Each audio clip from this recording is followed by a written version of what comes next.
Dr. Alex Morrison was having the worst day of his career when the ship arrived.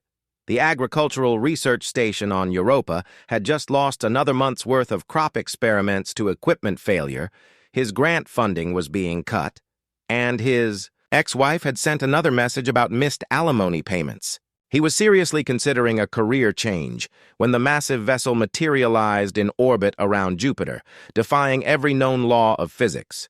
Within hours, the aliens had made contact. The Zalani, as they called themselves, were tall, elegant, beings with pale blue skin and large, expressive eyes that seemed to hold the weight of centuries. Their message was simple, desperate, and completely insane. Their world was dying. A genetic plague had rendered 98% of their males sterile. They needed compatible genetic material to save their species. And somehow, impossibly, human DNA was the key, specifically his DNA. Dr. Morrison, the Zalani ambassador, Lyra, spoke through a translation device that made her voice sound hauntingly melodic.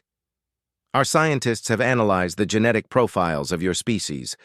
You possess a rare combination of traits: high fertility, genetic diversity, and most importantly, chromosomal markers that could successfully integrate with our reproductive matrix. Alex stared at her across the conference table aboard their ship, still trying to process the surreal situation. The Earth's hastily assembled diplomatic team sat beside him, looking equally bewildered. Outside the transparent walls, Jupiter's storm swirled in silent majesty. "Let me get this straight," he said slowly. "Your entire civilization is hanging by a thread, and your solution is me?" Lyra's expression was grave. "Not just you. But you are optimal. Our projections show that genetic material from a human with your specific markers could restore fertility to our population within 3 generations. The head diplomat, Ambassador Sarah Chen, leaned forward. "And what exactly are you proposing? We're talking about one human male and an entire alien species. Our reproductive biology is different from yours," Lyra explained, her cheeks darkening to a deeper shade of blue, embarrassment perhaps. "One compatible male can provide genetic templates that our medical technology can replicate and adapt. Dr. Morrison would be honored among our people, given every comfort, every consideration." Alex almost laughed. "So I'd be what, a prize bull? Living on your world? Contributing to some breeding program?" "Not living," Lyra said quickly. "Our world's atmosphere is toxic to humans, but our ships can maintain Earth-normal conditions. You would remain in comfort, with full access to scientific facilities, entertainment, whatever you desire, and your contribution would save billions of lives." The room fell silent. Alex could feel everyone's eyes on him. The fate of an entire alien civilization, apparently resting on his shoulders, or more accurately, his reproductive capacity. "I need time to think," he said finally. That night, alone in his guest quarters aboard the Zalani ship, Alex stared out at the stars and wondered how his life had become so complicated. He'd always been ordinary, a decent scientist, a terrible husband, a man who'd never imagined himself as anyone's savior. A soft chime announced a visitor. Lyra entered, no longer wearing the formal robes of an ambassador, but simple, practical clothing that made her seem more human somehow. "I apologize for disturbing you," she said, "but I wanted to speak with you personally, away from the diplomats and protocols." She sat across from him, her movements graceful despite the artificial gravity. "I know this must seem overwhelming to have such responsibility thrust upon you." "That's putting it mildly," Alex said. "Yesterday I was worried about funding my research. Today I'm apparently the key to saving your species."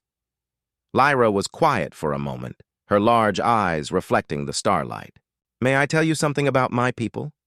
We were once explorers, scientists, artists. We reached for the stars because we believed in growth, in the future. But for the last century, all we've done is watch ourselves slowly fade away. She paused, her voice growing softer.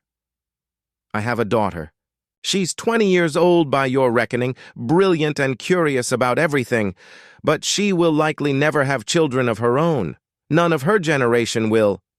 Unless I agree to become your species' genetic donor, Alex finished. I won't lie to you, Dr. Morrison. The process would be intimate in ways that transcend the physical. Our reproductive matrix creates deep psychological bonds. You would be connected to every child born from your genetic template, feel their presence in ways that human fathers never experience. It would change you, fundamentally. Alex considered this. And if I say no? Then we continue searching, hoping against hope that we find another solution before it's too late. We would not force you, would not coerce you. The choice must be freely made, or it means nothing. Over the following days, Alex toured their ship, learned about their technology, their culture, their desperate situation. The Zalani had tried everything: artificial genetic reconstruction, cloning, even attempting to find compatible species on other worlds.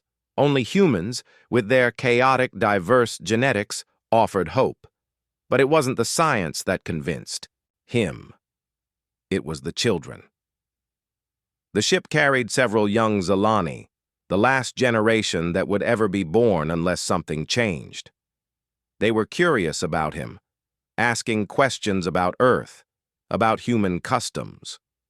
One little girl named Zara drew him pictures of what she imagined Earth's flowers looked like, having never seen anything but the sterile corridors of their vessels. Dr. Morrison, she asked one day, will you help us have baby brothers and sisters? How do you say no to that? The ceremony, when it came, was nothing like Alex had imagined. Instead of cold clinical procedures, it was reverent, almost spiritual. The Zalani had prepared a chamber that felt like a cross between a laboratory and a temple, filled with soft light and harmonic frequencies that seemed to resonate in his bones. Lyra guided him through the process, explaining each step. The genetic extraction was painless, accomplished through technology that felt like magic. But it was what happened next that truly amazed him. As his genetic material was integrated into their reproductive matrix, Alex felt a strange expansion of consciousness. Suddenly, he was aware of possibilities, potential children not yet conceived, genetic combinations that could restore hope to a dying world. The sensation was overwhelming and beautiful, like becoming part of something infinitely larger than himself. It is done, Lyra whispered, and there were tears in her large eyes. The first generation will begin development within days. Your legacy will live in the stars. Months later, as Alex worked in the advanced laboratories the Zalani had provided, studying their incredible biotechnology and contributing his own expertise to their scientific endeavors, he received news of the first births, 12 healthy children, each carrying genetic markers that could be passed on, that could slowly restore fertility to their species. He felt them dimly but definitely, through the psychological bond Lyra had warned him about. Not his children, in any conventional sense, but something more profound, hope made manifest, futures that would not have existed without his choice. Ambassador Chen visited him regularly, updating him on Earth's growing relationship with the Zalani. Trade agreements, technology exchanges, cultural programs. His decision had opened doors between their species that might never have existed otherwise. Any regrets? She asked during one visit. Alex looked out at the stars, feeling the gentle pulse of young lives connected to him across light years of space. Ask me in 100 years, he said, when their great-grandchildren are exploring galaxies we've never dreamed of. Humanity, it turned out, had always been good at impossible things. Sometimes all it took was one ordinary person willing to become something extraordinary. The Zalani would survive, and in their survival, Humanity had found not just allies, but family. Among the stars,